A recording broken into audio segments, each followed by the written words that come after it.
This episode is brought to you by Progressive Insurance. Fiscally responsible, financial geniuses, monetary magicians. These are things people say about drivers who switch their car insurance to Progressive and save hundreds. Visit progressive.com to see if you could save. Progressive Casualty Insurance Company and Affiliates. Potential savings will vary, not available in all states or situations. This episode is presented by Tully, the perfect tool for high school and Division III programs. Tully helps coaches track player readiness, performance, and development all in one simple platform. Instead of guessing where your athletes stand, you'll know who's ready, who needs attention, and how your team is trending week to week. With Tully, you get the confidence that your players will stay strong and prepared deep into the season without adding more work to your staff. Learn more today at tully.app or click the link in the show notes.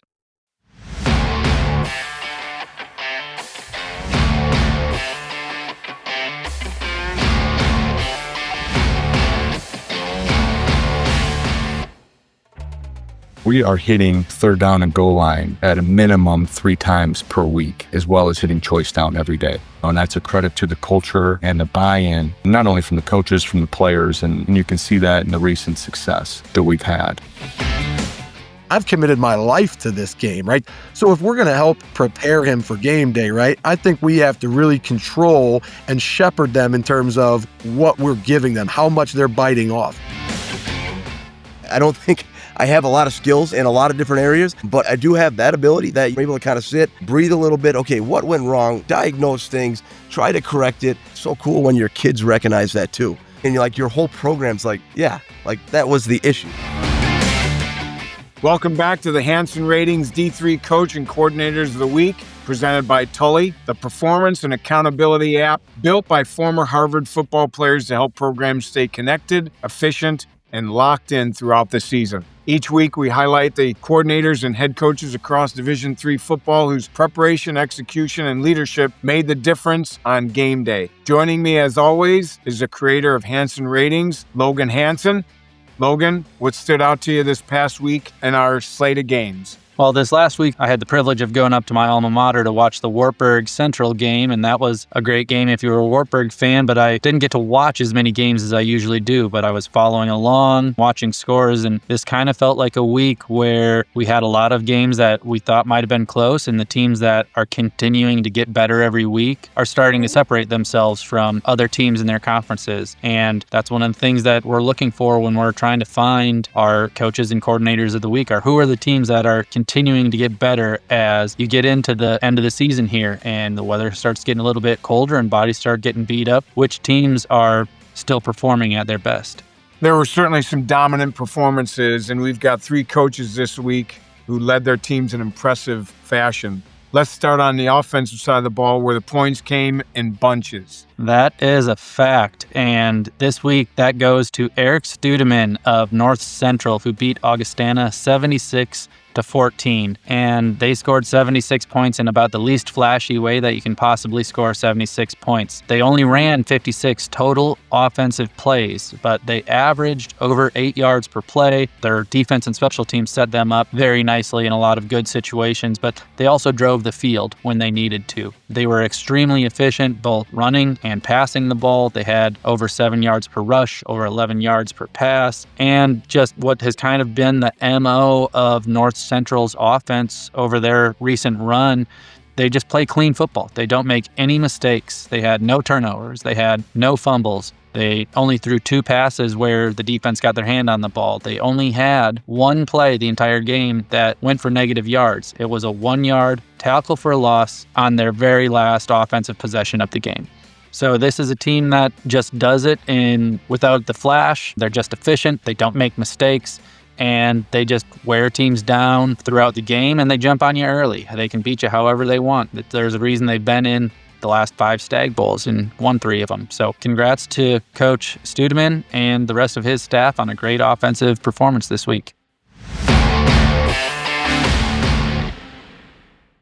We start this week on the offensive side of the ball. Eric Stuedemann had his offense rolling. It featured explosive plays, tempo, and balance across the board. Eric, congratulations. We appreciate you being on.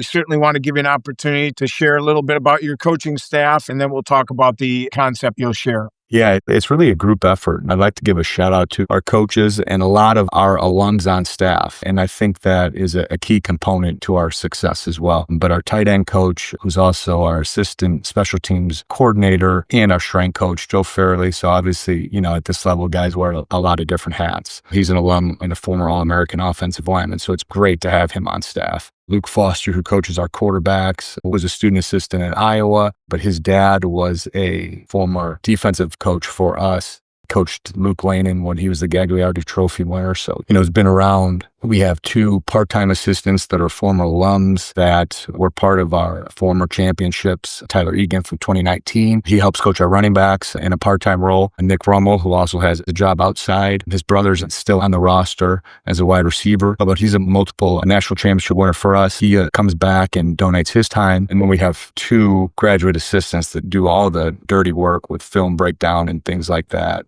Jonas Waskowski, who was a student at the University of Minnesota, was involved in their football program, came over here to be a graduate assistant. And then Chris Allen, who works with the wide receivers, was at Yale as a student assistant, was able to come over here and get his master's.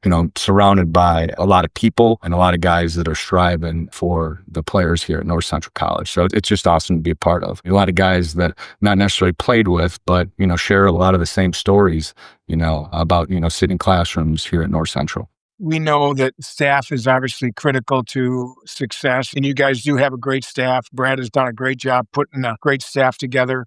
As you know, as a format of our program, we ask that you share some ideas with our listeners, and you had mentioned some practice thoughts and maybe some things that you do on your day off. How about you share a little bit of that with our listeners? Yeah, so I'll take you through a rundown of, kind of a week in our program. And we're an afternoon practice outfit. So we'll practice at 3:30 in the afternoon after the kids go to class. What we'll do is we'll play Saturday, and then Sunday we will review our film from that game, work out, and Monday will be our off day. So, the coaches will game plan on Sunday and Monday will be a chance for our kids to, recoup and be, strictly just students. And Tuesday, we'll get back at it today, and we will install choice down as well as goal line on Tuesdays. On Wednesdays, we will install choice down and third down, and then we'll hit goal line from the other hash. So on Wednesdays, we'll hit choice, third down, and goal line. On Thursdays, we'll hit choice down again. We'll hit third down from the other hash. And on Thursday and Friday, we will hit end-of-game situations as well as choice down and goal line. So we are hitting, third down and goal line at a minimum 3 times per week, as well as hitting choice down every day. I don't know if that's unique to our program, but that is the way that we've done it, even since I was a player here, and that's a credit to the culture and the buy-in, and not only from the coaches, from the players, and you can see that in the recent success that we've had. And we will also, within that, those practices, we will cross over and do good versus good, ones versus ones. When we're doing a lot of those situations that will be, against a work team defensive look, but those Tuesday, Wednesday, Thursday practices, we will do live crossover, good versus good, to get the speed of the game, something that you may not get, that type of speed versus the work team. We've had success in those ingredients over the years. Eric, that was going to be one of my questions. When you are working third down and goal line, in your goal line period, will you typically do that good versus good? We'll do situations good versus good every day. And it may be, depending on, what week we're in, it may, if it's early in maybe camp or early in the season, it'll be just situations that we got to prepare for. As the season goes on, maybe offensively or defensively, I was struggling. And if we're going to do a good versus good period, that would be that type of situation. Maybe it's red zone, maybe it's third down, whatever situation one side of the ball may be struggling in. But when we're doing just install purposes, third down, scout, those are all V versus scout looks. So when we're going good versus good, that situation will be dependent on, what we feel as a staff we need to work on. Could you say, in terms of the time that you spend good versus good, would you say that the amount of time total in a practice that you're spending good versus good? 5 minutes, 10 minutes, 15 minutes? Yeah, I probably say at a minimum 15 minutes or more. in terms of other situations, is there any other situations that you guys will spend some time on that, may be out of the ordinary? Yeah, what we like to try to do is, you like to try to make practice and simulate, harder than a game. So throughout practice, we'll try to plan a practice in coordination with 4 quarters of a game. So maybe, there's always going to be a competition period, crossover period, scout team period in 4 different phases. We'll come back and do some indie periods and then go back and do a crossover period if that kind of makes sense. To get the mindset, not only to start practice fast and efficient, but to sustain and then finish practice with some type of build up to a crossover type thing to finish practice for the 4th quarter. Yeah, that's interesting stuff. And obviously what you guys are doing, it seems to be working pretty well, Eric, to get to the national championship and be the returning national champion. You're obviously doing something right there. We appreciate it, but it takes a lot of hard work, by all involved. And it's a joy when people appreciate, the hard work and then, you see the results. Well, we wish you the best for the rest of the way. And it's always interesting to see, the scores around the country and how you guys are continuing your success. Thanks for having me. I hope to see you guys soon. Coaches, we all know the struggle with keeping players at their best over the course of a long season. You're trying to track readiness, monitor performance, and manage development, but most of the time it's scattered between paper check-ins, text messages, or spreadsheets that take hours to manage. That's where Tully comes in. Tully brings everything into one simple platform designed for high school and Division III programs. With quick athlete check-ins, you get real-time insight into player readiness, workload, and performance trends. That means fewer surprises, healthier players, and better decisions on practice and game day. If you want your team stronger, more durable, and more confident late in the season than they were in Week 1, Tully is the tool you need. Learn more at tully.app or click the link in the show notes. Now we turn to the other side of the ball, defense. Our next honoree coordinated a unit that dictated every snap and completely shut down the opponent's rhythm. Logan, who takes home the defensive coordinator of the week? This week, that honor goes to Ethan Nichol of Baldwin Wallace, who beat Marietta 38-0. They held Marietta to season lows in just about all of the important offensive stats that you could want. They held them to season lows in scoring, season low in first down, total yards, which was almost 100 yards fewer than the next fewest yards that Marietta had gained this season, and they held them to a season low in yards per play. And they did that by preventing big plays, but also making big plays of their own. They only allowed 1 rush and only allowed 1 pass for over 10 yards the entire game. They created a bunch of turnovers. They had 4 turnovers with 3 interceptions and a fumble recovery, and they had 3 sacks. They had 4 additional pass breakups and 7 more quarterback hits. So up front and in the back, they were making big plays and they were preventing big plays. And just for a little cherry on top, they also had a blocked punt return for a touchdown. So when you as a defense can outscore the opposing offense, that's a great day. Good day to be a defensive coach when that happens. It sure is. And the stats that you brought about, Logan, are absolutely outstanding on Ethan's part.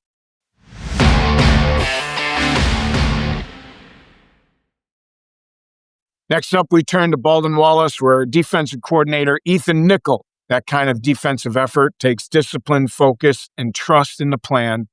And Baldwin Wallace had all of that on display this past Saturday. Ethan, congratulations, and really happy for you and your defense to have a great performance. Thanks, Coach. First, I want to say thank you for the honor. It's really cool to have been selected. Obviously not in the game for statistics or anything other than victories, but happy more than anything else to achieve that and to play our part. I want to shout out a few people because obviously this is a team game. And, while we're talking about the defense, let's not forget our offense turned in 31 points. We blocked a punt on special teams, which we recovered for a touchdown. We just happened to come to play. And really, that is just a testament to the coaching that our guys received and their ability to go out and execute it. A few guys I want to recognize. First and foremost, our head coach, Jim Hilvert. He passed me the baton to be the defensive coordinator after 25 years of calling the defense, and I can't imagine that was necessarily an easy thing for him to do. And he's given me a lot of leash and still some input. I've learned a lot from him over my time here, and To be honest with you, he put in a great third down blitz that we used to close out the game on fourth down. Coach Peters and Todd Fox, our D-line coaches, we got a few sacks this week. And again, I think we've been right there on the doorstep a few times. And just to see them kind of put that work in to complete that for us was huge. And then lastly, Coach Brett Miller, and a BW alum. We had 3 interceptions, all at the safety position. And again, ultimately, our guys had to execute it, but the plan that we put in place, the coaching that our guys gave them, I was really happy across the board with just the outcome. It was very process-oriented, and I think our guys did a great job. Well, there's no question that you guys did a great job. When you shut out a team in this conference, that's, as you know, a great accomplishment. One of the things that we talk about, Ethan, as you know, we like to share an idea with our listeners. And I know, because I've spent time with you, I know there's an awfully sharp mind in there, and there's some really good thoughts and ideas coming from that brain of yours. So how about you share some of that with our listeners? Yeah, well, I don't know about sharp. I think my wife will laugh at you when she sees that one. And while I'm on the topic of my wife, right now being in the midst of football season, I'd be remiss if I didn't thank her too, on account of the fact that we got 2 little boys at home, and for all intents and purposes, she's essentially a single parent for however many months out of the year. So anything that we do here is made possible by the people behind us that help support our personal and professional lives in the process. So again, I want to thank my wife, Brenna, for that. I think the big thing is for us, it's just a repeatable process each and every week. When we get in on Sunday, obviously we watch the tape individually, but I kind of look at my board here. I've got a checklist of things that we kind of make sure we do each and every week that we follow in. And starting with the scouting report that we give the guys, one thing that we do is the cover of our scouting report, which we share with them on Huddle as well, is like the windshield of a vehicle. And in the rearview mirror, we have like the logo of our previous opponent. And out the windshield, we have the logo of our upcoming opponent. And one thing I had tasked our graduate assistant, Zach Zool, with, who should also be thanked because he's doing all the dirty work and tagging and everything else. Goodness gracious, we grind on the kid and he's putting in countless hours, and we aren't able to crunch the data without him. And so I tasked him with making each logo put in the brown and gold, because even though we're playing someone like Marietta or Muskingum, it's still about us and what we do every week. And to think that's an original thought, again, I don't want to seem like I'm some sort of like genius or anything. I stole that from Dabo Sweeney in a book I read. So I just thought it was cool for us to do, and our guys really bought into it. And then when we get done with the scouting report, not only do we share that with them, but, for me as a player, I felt inundated with tape. We'd get shared all these games and everything like that. And I do think it's valuable watching the games just so you get a feel for game flow and everything. But to think a kid is going to care about the game as much as you do, I think first and foremost is asinine. I've committed my life to this game, right? This sport means everything to me. This guy gets to do it 2 to 4 hours in a day, right? And some of that's film, but most of it's practice. He cares more about the practice. So if we're going to help prepare him for game day, right, I think we have to really control and shepherd them in terms of what we're giving them, how much they're biting off. And so Tuesday, I share with them a normal down cut up, first and second down, 7 through 10. And it's no more than 25 plays, just where it's like, hey, who are they from an identity standpoint? What's their process? What tendencies and trends do we want them to know and be able to regurgitate to us when we get out to practice walkthrough on Tuesday? And then from there, right, I always draw up probably 12 diagrams on a front and back piece of paper of our top calls against their top run concepts. What are our normal down concepts going to be? We call it a fit sheet. And again, if you want to look at psychological piece of it, I always put the offense in red because they're the bad guys, and I always put the defense in green because we're the good guys, right? And I take the time to draw it up in my little chicken scratch and make sure that they see exactly where we need to fit on gap schemes or how it's going to work if we're pressuring, and how that might be tough in certain situations, so that we're visualizing those things and appealing to different learners. Coming into Tuesday, right, when we look at how we structure practice, we'll have 20 minutes just working on normal downs. But one thing we try to cover right off the bat is short yardage goal line in a 5 to 10 minute segment. To me, rather than wait until later in the week when you're mostly just in shells, that's a physical play. And if it's a do or die situation, right, you want to know that you fit it up and talked about it early in the week. And so we do that then. And we only take 5 to 10 minutes. We don't want to grind on the guys, but if we know we're going to get a boot play out of a heavy personnel formation, or if we're going to do something like that, we will have reviewed it by Thursday several times, and we begin early and often on Tuesday. Wednesday's a big third down day for us. They'll get another third down cut up from us, but we also introduce red zone that day. For us, if we're going to start get red zone concepts, we can cover a lot of that on what we call our perfect Thursday.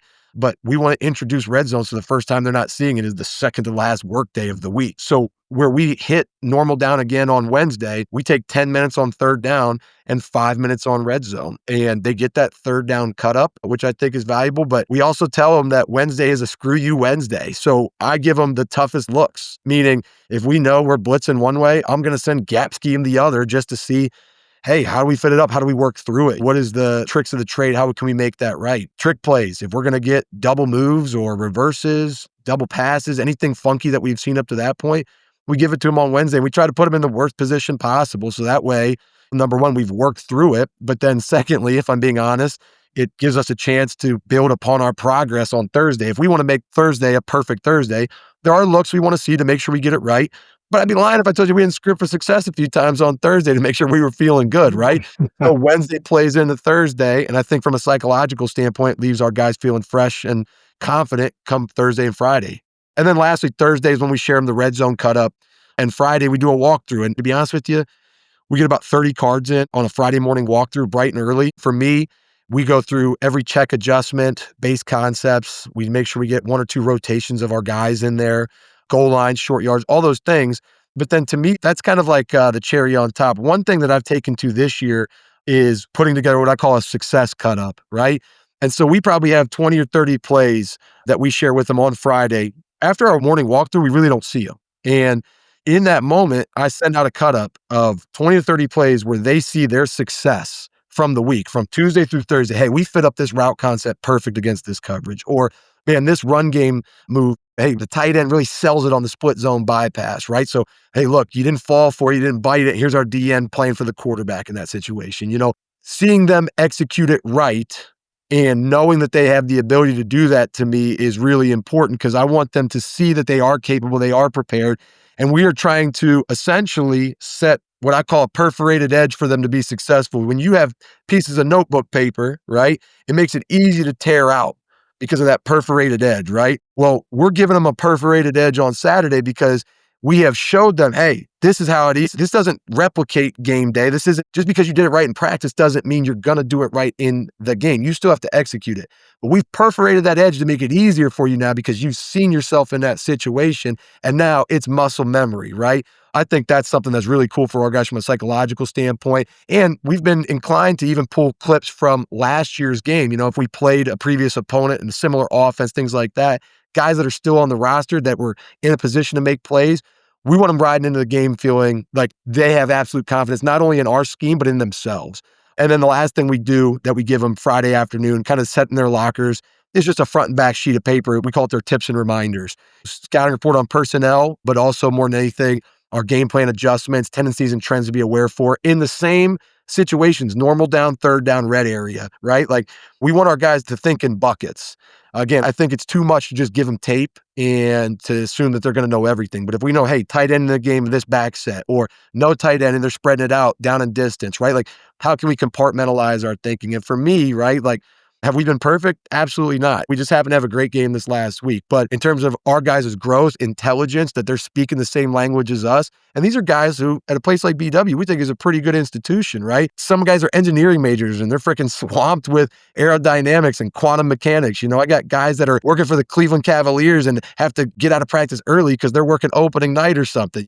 So for us, how can we put them in buckets like that so they don't have to be overflooded with information? That's the way. I'm happy to talk scheme and anything else, but I think for me, we let off it's a process thing, and we have stuck to that process from week one, and we'll continue to do it all the way through the end of the year, whether it's great defensive performances or not, because that's what I believe in. And when we talk about the discipline side of it, that's the discipline. And I hope if there's one thing that anyone takes away from, it's not necessarily copying our process, but it would be how can you consolidate the information into bite-sized digestible chunks that the guys can go and replicate or to execute and understand on game day. And that's what I think our staff has done a good job of. I love the idea, Ethan, of the success video. I'm interested in knowing, are you making that clip of all the different positions or just your position when you're putting that together? That's for the entire defense, coach. So one thing I task our graduate assistant with is really twofold. Number one, when they upload and tag the film every night, one thing we do is first and foremost, we tag every scout card we have with the down and distance and the exact play number we got it from. So when we watch tape the next day, we don't watch every single clip. We look at the stuff they did well, the coaching points that need to be made and things we didn't do well, but then we also show the exact clip that we got it from. So the card, say it was from an opponent they played week 3, and this was a normal down clip.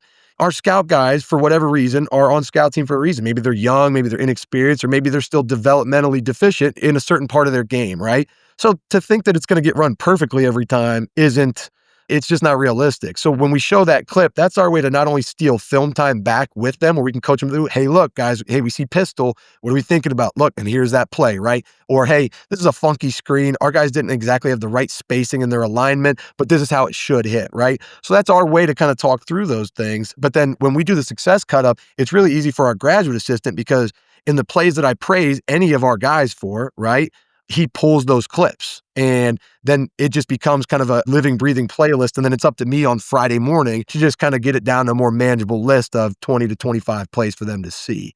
And I should mention too, the culture that Coach Silvert has created here is something I love being able to reinforce every single Monday when we meet with the guys. When we're going through the previous week's film, I always try to pull 10 clips of either, hey, look, here was us in practice executing it perfectly, right? And what do you know? Game reality was built off of practice execution. Or look at this, man, this is purely a hustle play, or things that we talk about that reinforce our culture. To be able to put that in front of them visually is something I'm really passionate about. And that's still true yet, even in losses, right? Hey, look, it's no surprise that we didn't get this right. Look here, right? We didn't get it right in practice. And that's not to berate the guys, but it's to reinforce the importance of the process. And then too, when we lose, it's also worth highlighting the things that we do really well and demonstrate that we still are a really good team. Things didn't go our way that day. That to me, again, when we talk about the psychology of our guys, it's something I'm really inspired by and really believe in. I think that idea of putting the clip from practice next to a clip from the game that shows the correlation between having success in practice and having success in the game, I think that's another great idea, Ethan, because, again, it helps them understand, again, the correlation and the importance and value of practice. Here is you having success doing it in practice, and look how it translated into the game. Love that idea. Great stuff. Ethan, great insight with what you guys are doing with building your defensive guys up and helping them understand the value of the things you're doing in practice. Obviously, we want to wish you the best of luck the rest of the way, and really happy to recognize you for the success you had this past weekend. Thanks again, Coach. Appreciate the time. Go Jackets. And finally, we close things out with a head coach whose team continues to raise the bar each week. This program is playing with toughness, discipline, and confidence, a reflection of its leader. Logan, tell us who earned the Head Coach of the Week recognition. This week, that honor goes to Matt Janus of UW-La Crosse, who had a big top 25 matchup this week, and they won 44-13 against UW-Oshkosh. And they nearly doubled up Oshkosh in terms of yards and yards per play. They had 515 to 271 total yards and 7.3 yards per play to 4.1. And when you do that, you also outgain them in first downs. They had nearly 30 total first downs and held Oshkosh to only 18. Digging a little bit more into La Crosse's offense, they had over 400 yards passing.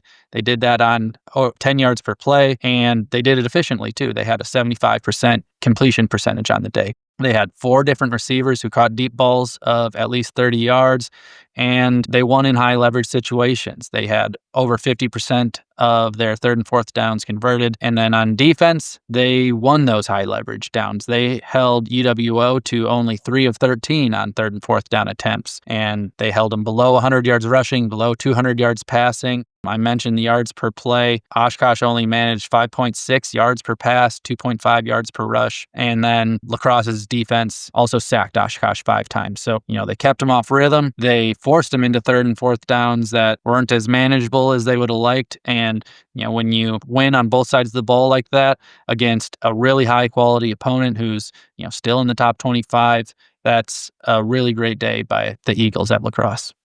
Finally, we head to Coach Matt Janus. Great win for the Eagles. Congratulations on the win. Obviously, we've been watching your season, and you've had some great wins so far. Thanks for being on with us. No, I appreciate it. I think it's crazy where the game of football can take you, and then also who the game of football can introduce you to, and was really excited when Keith told me that I was going to get a chance to talk some more with you. And for those of you guys listening and watching, I got a chance to meet John really for the first time on a Zoom last spring. And then he was gracious enough when we were in our first game this year, we were on our way to Pittsburgh, to let us use Baldwin Wallace's facilities. Got a chance to hang out with John a little bit more. And I mean, what a phenomenal person. I love talking with you. I love interacting with you. You were so gracious to us as a visitor, and the work that you've done at that school is truly amazing. And to be able to go through the facilities and meet the staff with you, like, just excited, really, John, to just be talking with you. Well, we appreciate that. And it was great meeting you as well. It was great having you guys. Again, you know that to have success that you've had, you've got to have a great staff. So we certainly want you to have an opportunity to give some props to your staff before we talk about what you want to share. Yeah, oh my gosh, my staff was awesome. Not just on Saturday, but throughout the whole week. I mean, it is. You come off a really tough loss where you don't play your best game. There's questioning with everything. And those guys across the board got their positions ready. I think our offensive coordinator, Coach Yagi, like, it's going to be a good game when you're on the headset with the offense and he's calling touchdowns out before they happen, and he goes, oh, touchdown Marco here. And then he does it again in the third quarter. He goes, touchdown here. And so, like, you're really rolling when you have that on the offense side of the ball. And then on the defensive side of the ball, Coach, I don't know how you are, but I want our defensive play caller to be pretty much the craziest person on the field. Like, that's how, to me, like, you call defense. Like, you're borderline psychotic. You're kind of at the numbers sometimes, all the time, yelling, screaming, getting everybody fired up. And our defensive coordinator, Coach Zweifel, was just that. He's chirping a little bit. I'm on the defensive headset like the second quarter, and I go, hey, Coach C, maybe they're doing this. What do you think about this? And he just goes, Coach, I am on it right now. I'm on it. And so, like, I don't know. What do you do after that as a head coach, right? You feel you got that going on with both your coordinators. I don't know. Like, you have me on here. I don't know what I did. I just tried to help as is, special teams, some decisions. But, like, when you have that coming from your coordinators as the head coach, you just feel like as the game goes on, you just feel like you're in such good hands. Absolutely. And again, the importance and value of having great assistants and a great staff. And obviously you do. As you know, Matt, part of this, we ask our coaches who've been recognized to share an idea with our listeners. You mentioned making some changes in the program, essentially during the season. How about you share a little bit of that with us? Yeah. I think it really starts with our loss to Platteville, right? And we did not play very good. And Platteville played really good. Like, so it's not like we're taking anything, but like when you play in our league, like, you have to play your best game. Otherwise you will get beaten. I think that's the beauty of our league at times, that it humbles you. And then it also forces you to have a really quick memory. You really got to turn that around. You got to hit reset with everything there. And so I think on Monday, I actually needed, Coach McGlenn. I needed Coach McGlenn to reset me as the head coach. And I think sometimes as an assistant, that's hard, but Coach McGlenn knew that I was upset about the way he played. And more importantly, I was really upset with myself. And I felt like I was the center of the blame there. And when I say blame, it's because stress and pressure are a real thing that can consume you over the course of the season, but you don't sometimes necessarily think about it, right? As a coach, you don't think about it, but it starts to consume you. And so I think as we've kind of gone along in this season and we had some big wins and we had some ranked wins, the pressure started to fall over our program, and it infects the coaches first, right? Like, it infected us first. And all of a sudden, and it, because then all of a sudden you just start getting a little crazy with schemes, right? You start putting in too much. All of a sudden you're watching film. You're here way later than what you should be. You're spending all this time trying to get guys into the perfect position every single play. And if they don't, you feel like you failed as a coach. And so, like, I think that pressure built up on me and that stress built up on me, which in turn then spread to my staff. And then it spread to our players. And it's not like we talked about it. It's not like we were miserable at practice and we were just mean. It was none of that. But, like, you could just feel that. And then so all of a sudden, then I have a bunch of 18 to 22-year-old kids who think without me even telling them, think that they need to play perfect all the time. And all of a sudden create this stress on themselves. And that's where I really screwed up as a head coach. And so I forgot, and I really lost my way with all that. And I forgot about just the role of the coach, right? I forgot about being there for the kids. I forgot about the relationship with them. And it's not like I wasn't talking. It wasn't any of that. But all I said was at the end of the week, I'm like, we have awesome kids at UW La Crosse. Like, we have awesome kids. And all I wanted to do was just tell them all week how amazing that they were. And I focused more on our relationships within the week of practice. And so I think that then in turn lifted everything off their shoulders. And they're just like, yeah, we can just go and play football. And then we also changed quite a bit of our practice habits. I thought we had and we still do, and I think there's a lot of teams in our league that have it right now. We are getting a bunch of injuries. Like, we're hurt beyond belief right now, and it's the next man up. It really is that mentality. It's attrition as we've gone throughout this season. And so I think when that starts to happen, as a coach, your initial reaction is to scale back practice. And all of a sudden, you're not doing team anymore, and you're doing like jog through walkthroughs, right? You're not really doing indie. You're doing just kind of talking about something. Skelly, you're not doing crossover stuff with the offense.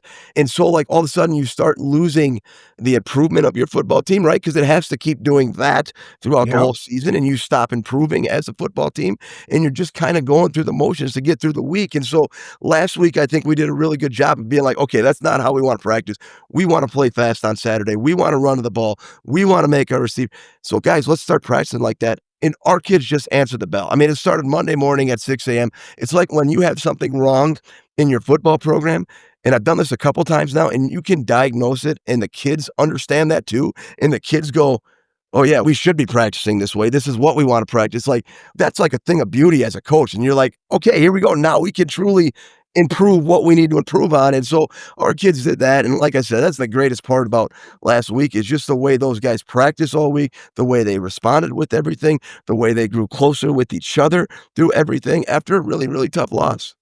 Yeah. So, Matt, would you say, were there any subtle changes in your practice this past week, considering some of the injuries that you have and trying to change a little bit of the mentality? Yeah, I think we made two big ones, right? Is we wanted to do more good on good, and we wanted more speed periods. So we wanted to make sure that our ones and twos were going against each other so that they could see the speed. We stopped worrying about, hey, whatever look Oshkosh was going to give us. No, let's just run our stuff, our pressures, our coverages against our offensive base plays and just see the speed. So that helped a ton.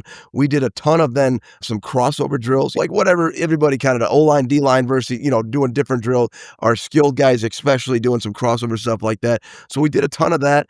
And then the last tweak that we made, and I'm really kicking myself in the butt for this one, because I told myself all spring, all camp, all that, is we turned our attention back then to our scout team. And I think that's the hard part of coaching. I'm trying to figure out what's that perfect balance of everything, because over the last couple of weeks, we forgot to get that. We didn't forget. We just didn't focus on getting them reps and continuing to develop those freshmen, those younger guys who now are starting to figure out college. They're playing a little faster. And so we kind of turned the clock and we went back to then, hey, every chance we get, we're going to try to do a team. We're going to try to have something with them involved. We're going to do a walkthrough. We're going to do this. We're going to do that, so that those guys are constantly coming along, because as we're continuing to find out, I mean, we got freshmen playing for us right now.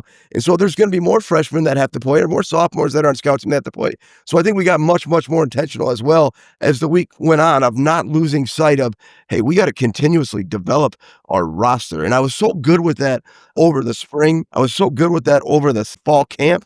And then we just stopped, right? Like, you just started, okay, all right, we got to worry about Whitewater schemes. We got to worry about Platteville schemes. We got to worry about this. And I just stopped on that. And that's, like I said, totally on me. And I just keep learning, and hopefully I don't make that mistake again. Well, Matt, that sometimes it takes a loss for us to really start to reflect and try to get a better picture of what we need to do, where we need to make changes, where we can improve. And it's unfortunate that sometimes that's what it takes. But the reality is sometimes that's good, because it does help us get a better picture of where we need to go, what we need to do to get better. And it sounds like that's kind of what happened with you guys. 100%, right? You don't want to say that as a coach, right? Especially in college football, because like everybody wants you to go perfect. They want this, they want that. So you don't think that so much. And we had kind of the same thing happen last year, where we learned a bunch of lessons from a couple tough losses, and just the ability to reset and to reflect. And I do. I don't think I have a lot of skills in a lot of different areas, but I do have that ability, that unique characteristic where I'm able to kind of sit, breathe a little bit. Okay, what went wrong? Diagnose things, try to correct it. And like I told you earlier, like, it's so cool when your kids recognize that too. And you're like, your whole program's like, yeah, Like, that was the issue. That's what the issue was. So, and I know I said at the beginning of the year, I didn't think anyone was going to go through our conference undefeated. I think it's just too good. It's too hard right now. And yeah, you do need that to reset, to refocus, and to just see some things a little bit better, a little bit more clearly. You mentioned a little earlier, Matt, about Andrew coming to you and being able to diagnose some things that need to be changed or fixed. That's, as you know, extremely important, but also having somebody on your staff who can kind of sense where you are as a head coach and come to you and say, hey, I really think you ought to think about this, or I really think you're too stressed out. Maybe you need to settle down a little bit. Do you have somebody that kind of you can rely on the staff to do that with you, that isn't afraid to be a truth teller for you? Yeah, I mean, Coach McGlenn is I didn't know Coach McGlenn until I got here. I got here in 2017, and our friendship has just grown. And that's what it is, right? It is a true friendship. I love having him on staff. He is so loyal to UW La Crosse and to this football program. I can't tell you, outside of my wife, he's probably the person who knows me best in this world. We have had talks. It is just constant with me and him all the time. And when you have that guy on staff that you're just like, hey, how can we make this football program better? And you throw out every idea in the world, and you've talked about stupid stuff. You've talked about really good ideas, but like, you have that person that you can lean on all the time. And Coach McGlenn's been that for me. And because he knows me so well, he knows when something's off. And he knew that I was really upset with myself on Monday. And he knew that, like, me pouting about it, me being mad about myself wasn't going to help our team. And he came and addressed it with me. And that's, like, still hard. I didn't think it would be hard for him, but as an assistant coach, like, there's still that head coaching title with everything. So I know it was really hard for him to come and talk to me, but with our friendship and the line of communication that we have, he was absolutely awesome. And it's like, oh yeah, you're 100% right. Let's get that corrected and let's move on, because we don't have all the answers as head coaches. You know that. We don't. Like, we're wrong sometimes. We're right sometimes. We're in between sometimes. And, like, that's the beauty of a staff, right? Is that you have guys that you can bounce ideas with, that can call phenomenal games, like all that stuff. Like, that's why you try to surround yourself with that. And then I got to continuously, and I tried to do that this week too with our staff, like, make sure that they can keep using that as a platform. Even when we're miserable because we played our worst game and we lost a game, like, you can still approach me and make sure that I'm still approachable to other people as well.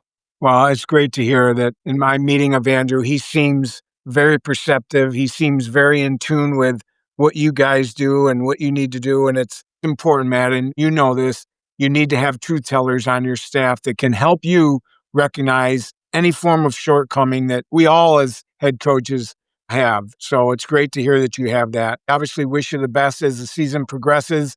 You said it. You're in a conference every week. You better come ready to play. Otherwise, who knows what can happen. So again, we wish you the best and appreciate you being on with us. And we'll look forward to watching the rest of your season. Thanks, Coach. I appreciate you. Love talking with you anytime. We'll stay in touch. That brings us to the end of this week's Hansen Ratings D3 Coach and Coordinators of the Week, presented by Tully. Congratulations again to our honorees. Offensive Coordinator Eric Stuedemann of North Central, Defensive Coordinator Ethan Nichol of Baldwin Wallace, and Head Coach Matt Janus, Wisconsin La Crosse. A big thank you to our presenting sponsor, Tully. Logan, as always, thanks again for breaking down the data and shining a light on these top performers. Your information is always insightful and love hearing it. It's been another great week of Division III football and can't wait to see what next week will bring us. Same, only 3 weeks left in the season. Every game matters, and really looking forward to see where we're at the end of next week. Thank you for listening to Coaching Coordinator Network, Hansen Ratings D3 Coaching Coordinators of the Week show. We'll be back again next week with our week honorees. Be sure to check out our presenting sponsor, Tully.app. Go to their website and see all the things that they are doing. Definitely something that can help you as a coach, whether you're at the high school level or the D3 level, in managing your athletes and their development.